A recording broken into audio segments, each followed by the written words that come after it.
I've traveled a fair amount in my life so far, probably more than the average person. Not that I'm anyone special, I just really enjoy seeing the world. And thanks to this, I've experienced a lot of ups and downs that come with traveling. I've arrived a day early for a flight, and I've missed flights entirely because I've overslept. I've taken every mode of transport, from Ubers, taxis, and sitting in the back of motorcycles, to planes, trains, boats, and electric scooters. I've stayed in luxury hotel rooms, and I've slept on the floor of friends' apartments. I've traveled alone and with friends, and thanks to all of these experiences, I've learned a thing or two about traveling cheap, fast, and comfortably. So today, I'll be sharing those secrets with you. I'm Sheldon Evans, and welcome to 10 travel life hacks you need to know.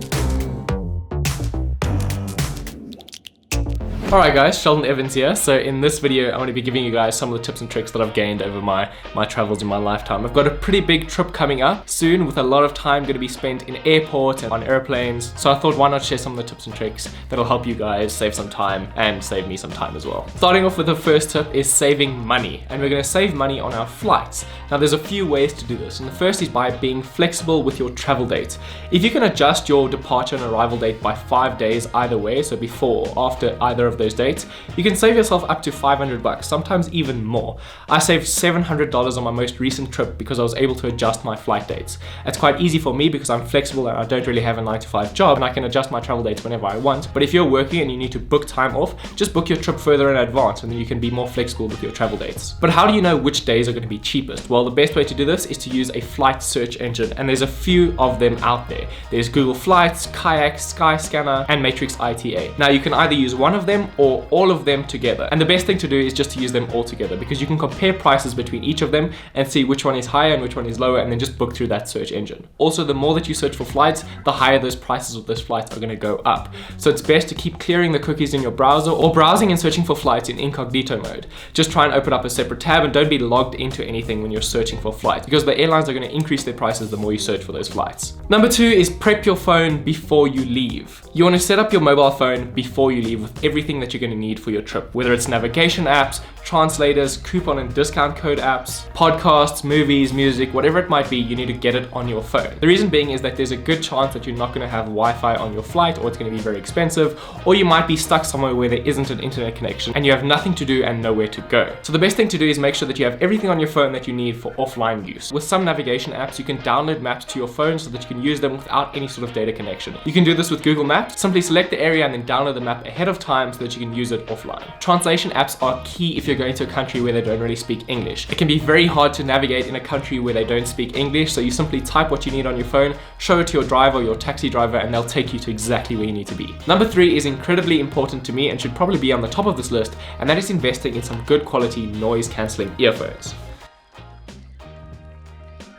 The best headphones that I found are the ones that I use, which are these, the Sony WH-1000X. Very, very strange name, but they are incredible. They're super comfortable, the sound quality is impeccable, and the noise cancelling is next level. You put them on and you don't hear anything. The buzz of the airplane, babies crying, people doing jumping jacks, you can't hear anything. It's so good. You can listen to your music and you can watch movies with complete silence. It's beautiful. They're also really great to help you fall asleep. I put them on and I just put the noise cancelling on and I don't have anything else playing, and it's easier for me to fall asleep because it's quiet and peaceful. They're also wireless, so you don't have to carry around any cables. They pair with your phone in seconds, and the battery life is surprisingly good. It's rated for around 24 hours of playback per charge, and I've probably got more than that. I don't charge these for weeks at a time, and they work all the time, and you can just check your battery power when it is going low, and you can charge it from a battery pack if you want. Before we move on to the next tip, I just want to take a second to thank today's sponsor, which is Squarespace. Now, you've probably heard about Squarespace on this channel before, but they're an all-in-one website building platform that helps you set up your website in seconds. You can build a beautifully crafted website from scratch. They've got tons of templates to choose from. They've got award-winning 24/7 customer support,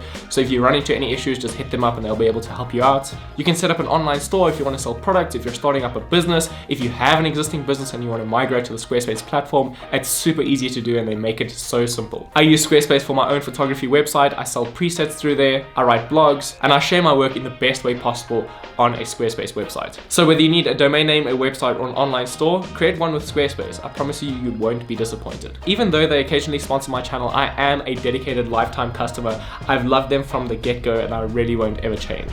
But more on that later, because we need to get back into saving you money on your next travel experience. So moving on to tip number 4, and that is getting a SIM card as soon as you arrive in the new country that you're visiting. This is very important because it can be quite difficult to navigate throughout life without having an internet connection and being able to call people. You'll either be stuck without Wi-Fi or spending time trying to find a Wi-Fi spot, and once you get there, you're going to be stopping off at these locations, using the Wi-Fi and then moving. Whereas if you have a SIM card, you can be connected 24/7 and just search for what you need on the go, and you don't have to waste any time trying to get connected. A lot of the time, getting a SIM card in a foreign country can be a lot cheaper than getting it in your own country. For example, you can get an unlimited data plan in Thailand for only $25 for the month, so I highly recommend getting one of them as soon as you get to your destination. Number 5 is getting a Skype account and preloading that Skype account with some Skype credits and some money. The reason for this is that if you get to a foreign country, things can go haywire pretty quickly. I got stuck in Hong Kong recently because I forgot to notify my bank that I was going to a different country, so they froze my bank account. I couldn't buy a SIM card because I had no money and my account was frozen, and I couldn't call my bank because I didn't have a SIM card. Now obviously you can use WhatsApp and Skype to make data calls, but you can't really call landlines and your bank with that. But if you have credit on your Skype account, you can call landlines and mobile numbers, which is really useful, and that's how I had to contact my bank. Number 6 is getting the best seat on your flight. The best way to do this is basically by using a site called Seat Guru, which will show you the layout of the plane that you're going to be flying on. You'll be notified of what sort of plane you'll be flying on when you book your ticket, so you just input that into Seat Guru, it'll give you the layout, and you can see which seats are good, which ones are bad, which ones have extra leg room, if they have a plug outlet, if they have a TV. So it really helps out if you're taller and you don't want to be cramped or you don't want to be stuck next to a bathroom. So give it a shot so that you get the most luxury that you can when picking a seat. Number 7 is going to be saving you money again, and that is by not getting a taxi right as you arrive at the airport. A lot of the time, the taxis that are at the airport are way overpriced, and Uber can be more expensive as well because they'll have surge prices turned on, which means there's a lot of people booking rides at once, and often rides from an airport with an Uber are more expensive. So what you should do is look around for a free shuttle to a hotel that is in the area where you'll be staying. Whether you're staying at an Airbnb or another hotel that doesn't have a free shuttle, just look for one that does. Then hop on that free shuttle, get to that hotel, and then Uber from there. A lot of the time it'll be much cheaper because the distance is much shorter, and you'll save yourself some headache by not dealing with obnoxious taxi drivers that are all vying for your attention. Number 8 is saving money if you're traveling with friends by using an app like Splitwise.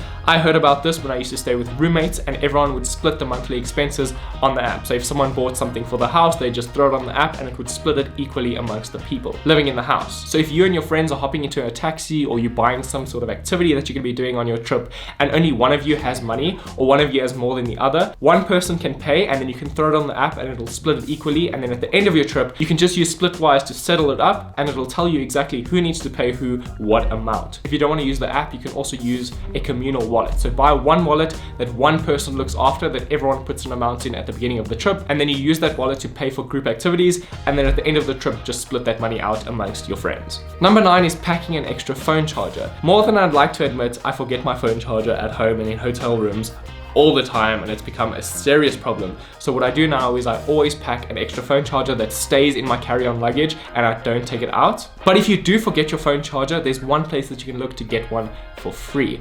Yes, I lose phone chargers, but they're also the most lost item in the entire world by travelers. So if you're staying in a hotel, just call up the front desk and they might have a spare charger for you that they've picked up out of a room or someone's left behind. They usually have a bunch left behind. Often it's just the cable, but if you don't have the plug, you can simply plug that cable into the back of a TV. Most TVs have USB ports in them, so just plug it in there and plug it into your phone, and now you're being charged. But to also avoid that, just always pack a portable charger into your bag. That's a great way to make friends as well. If you're sitting on the bus and everyone's phone's dead, you just whip that out and people are like, ooh. And people will look at you like you just pulled out a bar of gold if their phone is dead. And number 10 is hacking the system so that you can get an empty seat next to you. This works best if you're traveling in pairs. So if you're traveling with someone else, try and book the aisle seat and the window seat and leave the seat in between you empty. Single travelers will usually book the aisle and the window seat first before they book a seat between two other people. So if you do this, most of the empty seats on the flight will always be the middle seats. So if you're traveling with a friend, you can have an empty seat between you two. And you guys can take turns taking naps lying down if you really want to do that. And that's it, 10 travel hacks that you need to know for your next trip.